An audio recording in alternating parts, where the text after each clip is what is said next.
ప్రభువారికి నా వందనాలండి. అలాగే ఆత్మీయ తల్లిదండ్రులకి నా వందనాలండి. అలాగే ఇక్కడ కూడి వచ్చిన సేవకులకి, విశ్వాసులకి, పరిశుద్ధ సంఘానికి కూడా నా హృదయపూర్వక వందనాలండి. నేను చెప్పే సాక్ష్యం అంటే ఇది స్వస్థత కూటం అండి.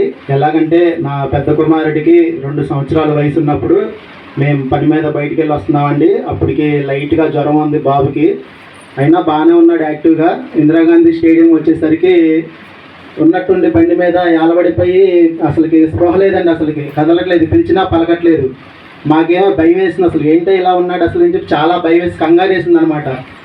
ద్రాక్షావల్లి కూడా అప్పుడు ప్రెగ్నెంట్తో ఉందండి. చాలా కంగారు పడ్డాము. పక్కనే ఉన్న 2 కుర్రోళ్ళు ఉండి వెంబడే దగ్గరలో హాస్పిటల్ తీసుకెళ్ళని చెప్పేసి పక్కనే ఉన్న పుష్పవాటి దగ్గర చిన్నారి హాస్పిటల్లో జాయిన్ చేసామండి. మరి డాక్టర్ గారు సెటోస్కోప్ అయితే చెక్ చేస్తున్నాడు, కానీ అతనికి ఏం అర్థం కావట్లేదండి. మేము అమ్మటే ఇంకా ఆత్మీయ తండ్రి గారికి ఫోన్ చేసామండి. మరి అప్పుడు రాజా కోటానికి వెళ్తున్నారండి, డ్రైవింగ్లో ఉన్నా సరే మరి ఎన్నిసార్లు చేస్తున్నారని చెప్పేసి ఆత్మీయ తండ్రి గారు ఫోన్ ఎత్తారండి. ఫోన్ ఎత్తి ఏంటయ్యా ఏమైందంటే ఇలాగయ్యా బాబు ఇలా జరిగిందయ్యా అంటే ప్రార్థన చేస్తానయ్యా చెవి దగ్గర పెట్టమన్నారండి ఫోను. మరి ఆత్మీయ తండ్రి గారు ఫోన్లో ప్రార్థన చేయడం వల్ల కొద్ది సెకండ్ల వ్యవధిలోనే నా బిడ్డకి కళ్ళు తెరిచి చూశాడండి. తర్వాత మరి డాక్టర్ గారు మొత్తం చెక్ చేసి మరి వెన్నుపూస నుంచి నీరు తీసి అలాగే బ్లడ్ టెస్ట్ చేయడానికి బ్లడ్ తీసి శాంపిల్స్ పంపించి అవి రిజల్ట్ వచ్చిన తర్వాత అప్పుడు చెప్పాడండి, ఫిట్స్తో జ్వరం వచ్చిన బాబు, 5 సంవత్సరాలు జాగ్రత్తగా ఉండాలి, మందులు వాడాలి అన్నారండి. మరి అలాగే చేస్తామని చెప్పేసి అన్నాము.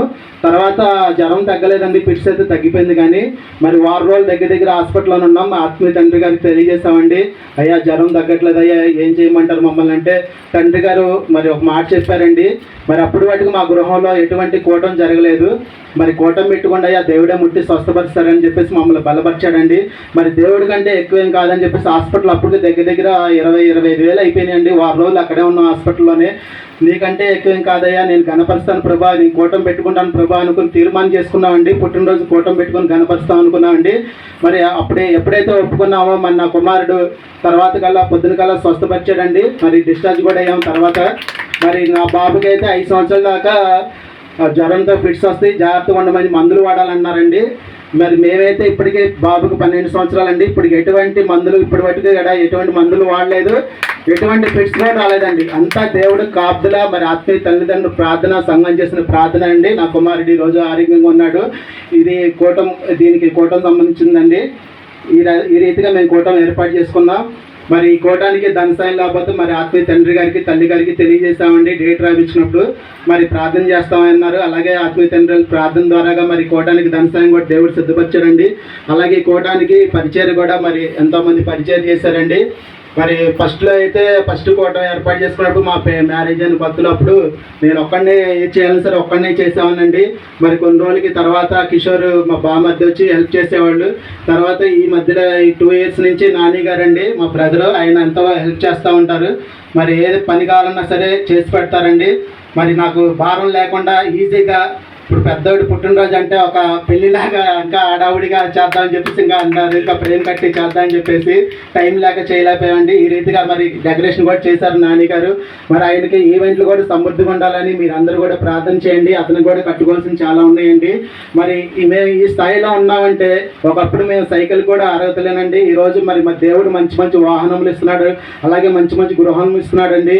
అలాగే ఈ రోజున మేము ఒకప్పుడు ఫ్యాన్కి కొనుక్కునే స్తోమత లేదండి. ఈ రోజున దేవుడు ఏసీలో ఉండే భాగ్యం ఇచ్చాడండి. నిజంగా గొప్ప దేవుడు అండి. ఇదంతా దేవుని కృప, ఆత్మీయ తల్లిదండ్రుల ప్రార్థన అండి. మా కోసం మరి ఎప్పుడైనా ఏ సమస్య ఉన్నా సరే ఫోన్లో ప్రార్థన చేయడం కానీ, ప్రార్థన ఉంచే కానీ మా కుటుంబం గురించి ఎప్పుడూ ప్రార్థన చేస్తారు. మా గురించే కాదండి, మన సంఘంలో ఉన్న ప్రతి ఒక్క కుటుంబాన్ని గురించి ప్రార్థన చేస్తారండి. నిజంగా ఇలాంటి తల్లిదండ్రులు దొరకడం మాకు ఎంతగానో అదృష్టం అండి. నిజంగా ఏ జన్మలో మరి అది అంటారు కదా, అలాగా ఆ రీతిగా దేవుడు మాకు మంచి ఆత్మీయ తల్లిదండ్రులని, మంచి సంఘాన్ని మాకు దేవుడు సిద్ధపరిచాడండి. నిజంగా గొప్ప దేవుడు అండి. మాకు ఏదైనా బాధ ఉన్నా సరే నాకు దేవుడు తోడున్నాడు. ముఖ్యంగా ప్రార్థన చేసి ఆత్మీయ తల్లిదండ్రులు నాకు తోడున్నారని నాకు ధైర్యం ఉండదండి. నిజంగా గొప్ప దేవుడు అండి. మా జీవితంలో ఎన్నో గొప్ప కార్యములు, ఆశ్చర్యాలు చేశాడండి. గత సంవత్సరం కోట నుంచి ఈ సంవత్సరం కోట మటుకు దేవుడు నన్ను, నా కుటుంబాన్ని ఎంతగానో క్షేమంగా, సంతోషకరంగా ఉంచాడండి. ఇదే నా సాక్ష్యం. నా గురించి, నా కుటుంబం గురించి ప్రార్థన చేయండి. మీ అందరికీ నా వందనాలు. దేవుడిన మనకు వందాలండి, ఆత్మీయతలకు వందాలు. ఇక్కడికి కూడా వచ్చి మీ అందరికీ నా వందనాలండి. నేను చెప్పే సాక్ష్యం ఏంటంటే, ఇది నా పెద్ద కుమారుడు పుట్టినరోజు కూటం అండి. ఈ కూటం మేము ఎందుకు ఏర్పాటు చేసుకున్నామంటే, తనకి ఫస్ట్ ఇయర్ బర్త్డే చేసామండి. చేసిన తర్వాత ఇంక చాలే, తర్వాత ఏదో ఉంటే చర్చిలో వెళ్ళి కేక్ కట్ చేసేసుకుందాం, ఇంకంతే, ఇంకా ప్రార్థన ఒకసారి పెట్టుకున్నాక చాలే అని మేము అనుకున్నామండి. బర్త్డే అయిన ఒక 3 monthsకి బాబుకి ఫిట్స్ వచ్చినాయండి. ఆ ఫిట్స్ అని కూడా మాకు తెలియదు. కళ్ళు 2 తేలేసేసి చాలా సీరియస్ అయిపోయాడండి. ఒక 1 week హాస్పిటల్లోనే ఉంచాము. అయితే అది అసలు ఏంటంటే చెప్పలేదండి మాకు. బాబు అయితే ఒక 2 days అయితే స్పృహలో లేడండి. చాలా బాధ వేసింది, భయం కూడా వేసిందండి. వెంటనే మేమైతే మాకు ఫస్ట్ గుర్తుకొచ్చింది మా ఆత్మీయతల్లేనండి. వారికే ఫోన్ చేసి అయ్యా ఇలా ఉందంటే, అమ్మ ప్రార్థన చేస్తే చెవి దగ్గర పెట్టండమ్మా అన్నారండి. నిజంగా బాబుకి అలా ప్రార్థన చేశారండి. దేవుడు నిజంగా స్వస్థతనిచ్చాడండి. దేవుడు నిజంగా మేము అనుకున్నాము ఏమైందో. నేను అప్పుడు మళ్ళీ ప్రెగ్నెంట్ అండి. పాలరేషన్ కూడా నేను మోస్తున్నాను, ప్రెగ్నెంట్. నాకు అసలు చాలా భయం వేసేసి చాలా బాధ వచ్చేసిందండి. ఏం ప్రభు నువ్వు ఇచ్చిన బిడ్డే కదా, ఆ బిడ్డ బట్టేనండి నా భర్త కూడా మారారు. దేవుడు వాగ్దానం చేసి ఇచ్చిన బిడ్డ అండి ఆ బిడ్డ. నాకు మా పిల్లడు ఇస్తే నేను మారుతానని నా భర్త అన్నాడండి. ఆ రీతిగానే నాకు నా భర్త మారాడు. నేను ప్రభు అని చాలా బాధపడ్డానండి. మా ఆత్మీయతలను తెలియజేశారు నాకు. అమ్మ ప్రతి సంవత్సరం నువ్వు అలా అనుకోవడం తప్పమ్మా, ప్రతి సంవత్సరం పుట్టినరోజు ఓటం పెట్టుకుంటాను, నేను గణపరిస్తాను, నా బిడ్డను బ్రతికించు, ఈ రకంగా ప్రార్థన చేయమ్మా అని నిజంగా అండి మాకు ఏదైనా తెలియజేసేది మా ఆత్మీయతలేనండి. అట్టి రోజులు మేము ప్రార్థన చేసుకోవడం, ఆత్మీయతల మాట వినడం ద్వారా మేము ఈ 12 ఏళ్ళండి ప్రతి సంవత్సరం పుట్టినరోజు కోటం పెడుతున్నామండి. ఇదే రీతిగా మేము ముందు రోజుల్లో కూడా ఇంకా బాగా కోటం జరుపుకోవాలని, పుట్టినరోజును కూడా కనపరుచుకోవాలని మా గురించి మా గురించి ప్రార్థన చేయండి. మీ అందరికీ నా వందనాలండి. కూడి వచ్చిన వాళ్ళని నా వందనాలు. నేను చెప్పే సాక్ష్యం ఏంటంటే, నాకు చిన్నప్పుడు ఫిట్స్ వచ్చాయి, తగ్గిపోతే ప్రేయర్ పెట్టించుకుంటా అనుకున్నాం, అలాగే తగ్గిపోయింది. ఇదే నా సాక్ష్యం. నా గురించి, నా చదువు గురించి ప్రార్థన చేయండి. మీ అందరికీ నా వందనాలు. ఆత్మీయ తల్లిదండ్రులకు వందనాలండి. ఇక్కడ కూడి వచ్చిన మీ అందరికీ నా వందనాలండి. మరి నేను చెప్పే సాక్ష్యం ఏంటంటే, మా అన్నయ్య చిన్నప్పుడు ఫిట్స్ వచ్చినాయండి. ఆ ఫిట్స్ కూడా తగ్గిపోతే ప్రతి సంవత్సరం మేము మా ఇంట్లో కూటం పెట్టించుకుంటాం అనుకున్నాం. అలాగే మా అన్నయ్యకి దేవుడు ఫిట్స్ తీసాడండి. ఇదే నా సాక్ష్యం. నా గురించి, నా చదువు గురించి ప్రార్థించండి. దేవుని స్తోత్రం ప్రార్థించుద్దాం.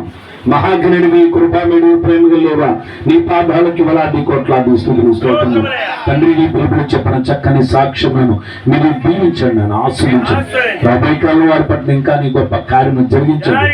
వారి పెద్ద కుమారుని దీవించి ఆశ్రయించి ఆటపాటలోంచి దీర్ఘాయుష్యుగా మీరే గణపరిచి బలపరి సహాయం చేయండి. మన ప్రభువును రక్షకుడిని యేసుక్రీస్తు వారి అతి పరిశుద్ధ నామమున అడిగి వేడుకుంటున్నాం తండ్రి. ఆమేన్.